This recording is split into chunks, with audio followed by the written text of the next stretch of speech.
Muy buenos días para todos, vaya el cordial saludo para todos los chicos del primer curso. Aquí les saluda el profesor Roberto Vega, gustoso de poder de vuelta compartir con ustedes una emisión más, un capítulo más de lo que tiene que ver nuestro programa de estudio de la materia Antropología Social y Cultural. Aquí vamos a trabajar en el material de texto. Me gustaría que, como siempre lo estamos haciendo, me puedan seguir en sus materiales de texto. En la página 96 vamos a ubicarnos en nuestro material, en el libro, para que me puedan ustedes seguir. Ahí ustedes tienen la versión inextensa de todo el material que tenemos hoy para compartir a través de esta emisión, ¿ok? Hoy tenemos un tema bastante importante que tiene que ver dentro de nuestro planeamiento, de nuestros temas a desarrollar dentro de lo que es la antropología social y cultural, el colonialismo. Ok, lo vamos a estudiar desde el punto de vista histórico, también desde el punto de vista actual, en qué consiste el colonialismo. Como dice ahí en pantalla, ahí ustedes ya lo tienen en pantalla, es la dominación política, social, económica y cultural de un territorio y de sus gentes por una potencia extranjera en un periodo prolongado. Es decir, basado en lo que aquí tenemos la definición del material de texto, el colonialismo es cuando una potencia extranjera, un país extranjero, tiene una dominación tanto a nivel político, social, económico, o sea, completo, sobre una nación y lo hace a través del poder, por lo general a través del poder militar o político. Eso es lo que entendemos por el colonialismo. Otra manera de explicar en términos sencillos qué sería, cómo podemos definir lo que es el colonialismo, un poco es la dominación que ejerce un país sobre otro país, ¿ok?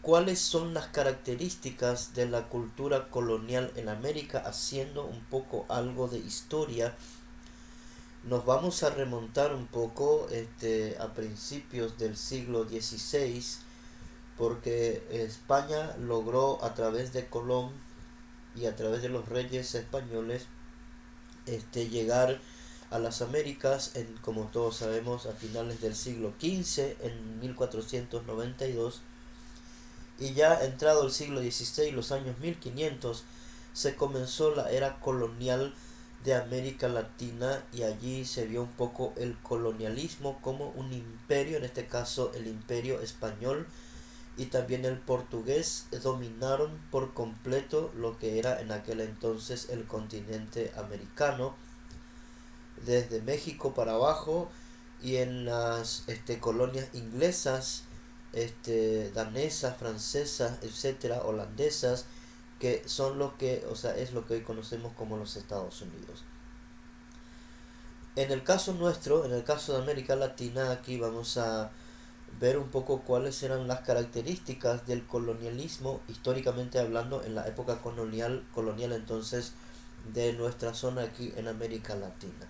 En primer lugar, se imponía un respeto y obediencia ciega al rey, en este caso a los reyes españoles y portugueses, que fueron los que mayormente, en mayor medida colonizaron América Latina. El colonialismo español y portugués imponía un respeto al rey, o sea, el rey era indirectamente propietario de todas las colonias, y gobernaba desde Europa todo lo que era un poco los territorios conquistados por estos imperios, por estos reyes que hemos mencionado aquí.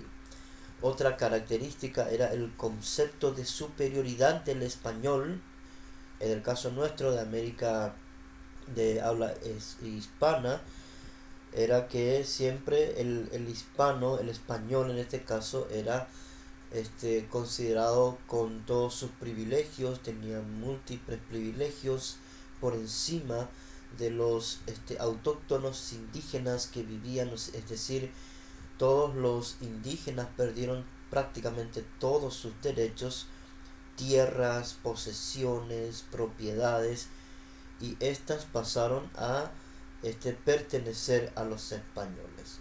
Esa es la historia un poco a través del cual se colonizó la América Latina en este caso. La intolerancia religiosa y la imposición del catolicismo históricamente fue otra característica muy notable del colonialismo español, y también el portugués, ¿no es cierto? Fue un poco una intolerancia absoluta contra las creencias. Se destruyeron prácticamente, o se intentó destruir, desterrar, borrar todas las religiones indígenas. Ninguna práctica indígena religiosa era permitida en los tiempos de la colonización de América Latina, y en contrapartida eso se impuso el catolicismo, y en muchos sentidos inclusive a la fuerza bruta, a fuerza de espada, se impuso el catolicismo. Todos tenían que profesar el cristianismo, en este caso la fe católica. No había ninguna otra alternativa para los aborígenes que vivieron en aquel tiempo. Es decir, que para los indígenas que eran autóctonos de estas tierras, en aquella época fue realmente una debacle, una catástrofe para esa cultura que fue totalmente subyugada, no solo políticamente, sino religiosamente, por la colonización del continente americano. Lo religioso estaba en todas las manifestaciones, como decimos, todo iba a la par de la Iglesia Católica de aquel entonces. O sea, el aspecto religioso marcaba prácticamente el rumbo. Estamos hablando de la Alta Edad Media y principios de la era moderna. En el siglo XVI todavía un poco la Iglesia tenía una autoridad inclusive por encima de los reyes, y como las coronas española y portuguesa, respondían al Papa, siempre esto estaba también por encima inclusive de lo político. La Iglesia tenía un poder inimaginable en la historia del colonialismo americano. De allí también podemos deducir, ya pasando un poco más hacia nuestro tiempo, los tipos de colonialismo que se pueden dar. Hay dos tipos de colonialismo. El colonialismo interno es el que se da entre grupos de personas que viven dentro del mismo territorio o de un mismo país, cuando ciertas zonas de un mismo país subyugan, dominan a otros grupos que están dentro de ese mismo país. El colonialismo externo se da cuando un país entero es dominado por otro que viene de afuera, por un país extranjero. Eso es lo que conocemos, esa es la definición de colonialismo externo, y la diferencia que existe entre colonialismo interno y colonialismo externo. El neocolonialismo es un poco un concepto que surgió a partir del siglo XIX. En la segunda mitad de este siglo se desarrolló el proceso de conquista, por ejemplo, sobre grandes zonas del continente africano y Asia. Fueron dominados por lo que se conoce como neocolonialismo. Casi todo África fue conquistado por otros imperios, preferentemente europeos, menos Etiopía y Liberia. Fueron los dos países que en aquel entonces no fueron subyugados por otros imperios, por otros países externos, especialmente europeos. ¿Cuál es la diferencia entonces entre colonialismo y neocolonialismo? El colonialismo era un sistema político donde la potencia militar ejercía un dominio político, económico y cultural. O sea, se invadía directamente un país a fuerza, por la fuerza bruta, a través de las armas, prácticamente parecido a una guerra de invasión. O sea, la invasión era mucho más visible porque el ejército tomaba un país, porque era completamente invadido. Sin embargo, el neocolonialismo se diferencia con el colonialismo en que este segundo, o sea, el neocolonialismo, influye poderosamente en la política interna, la economía y la cultura de los estados que supuestamente son independientes. Como en gran medida ya no se acepta que un país subyugue militarmente a otro, el neocolonialismo es entonces, en simples palabras, una manera de disfrazar el colonialismo, porque aunque no haya, en el caso del neocolonialismo, una invasión militar, desde fuera ese país aún así domina, subyuga a este país porque la influencia un poco es muy marcada en cuanto a su cultura, su política interna. Son ellos los que manejan quiénes van a ser electos, quiénes son los presidentes, etcétera. Eso es lo que entendemos por neocolonialismo. La historia de Sudáfrica, por ejemplo, es un ejemplo contundente de cómo se da el colonialismo cuando este país, como Sudáfrica, era dominado por un país europeo, por una potencia europea, pero no lo hacía en forma directa, pero siempre en forma indirecta. Ese fue un ejemplo contundente, la historia de Nelson Mandela, que después de estar inclusive en la cárcel, haber sido perseguido político en su país durante casi más de 2 décadas, es electo presidente Nelson Mandela en Sudáfrica, y así se dio prácticamente término a lo que era el neocolonialismo europeo sobre este país. Es el ejemplo perfecto que podemos citar cómo es cuando se da el fenómeno del neocolonialismo.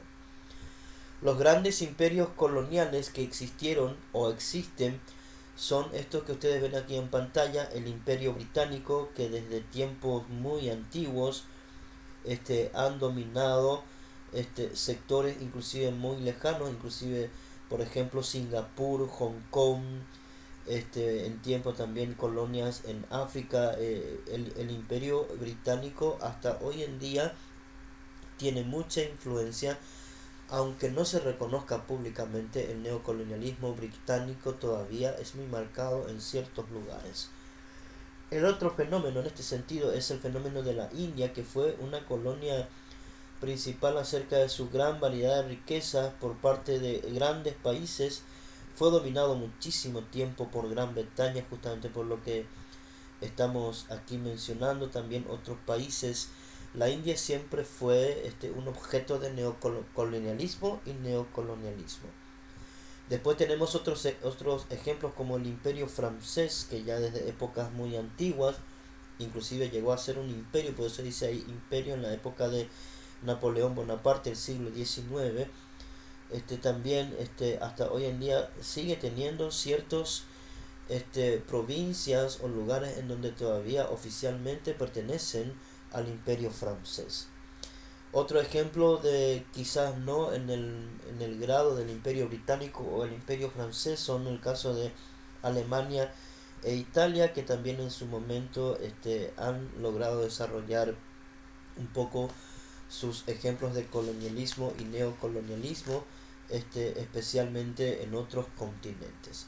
Estos entonces son algunos ejemplos que podemos citar de casos de colonialismo y neocolonialismo a través de la historia, que se han ido dando un poco en el correr de estos últimos tiempos, de estos últimos siglos. ¿Ok?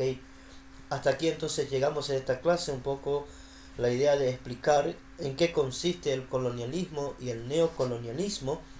Ustedes van a realizar la tarea que se encuentra en la página 99 y la página 100.